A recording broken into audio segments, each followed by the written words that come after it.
বাংলার ক্রিকেট দল দেখলে এখন ইউপিপিএল এর ক্রিকেট দল মনে হয়, এবং এই প্রক্রিয়াটা আজকে নয়, বেশ কিছুদিন শুরু হয়েছে। অরুণ লাল মনে পড়ে, চেতন শর্মা মনে পড়ে, গাভাস্কারের ছেলে মনে পড়ে, সব এইখান দিয়েই ঢুকেছে, আজকের নয়।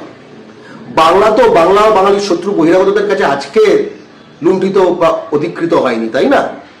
বহুকাল ধরে এরা চীনের যোগের মতো আমাদের রক্ত খেয়ে খেয়ে মোটা হতে হতে এখন তো 42 বলে একটা বিল্ডিংও বানিয়ে ফেলেছে, দেখলাম, বিরাট লম্বা।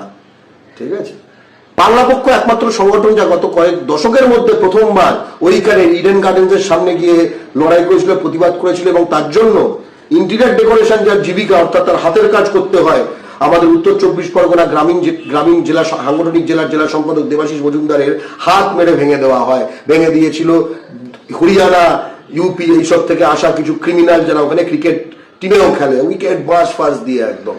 আপনারা দেখছেন আওয়াজ, রোজগারের হক কথা। ফর মোর আপডেটস অ্যাবাউট আওয়াজ, please subscribe our YouTube channel.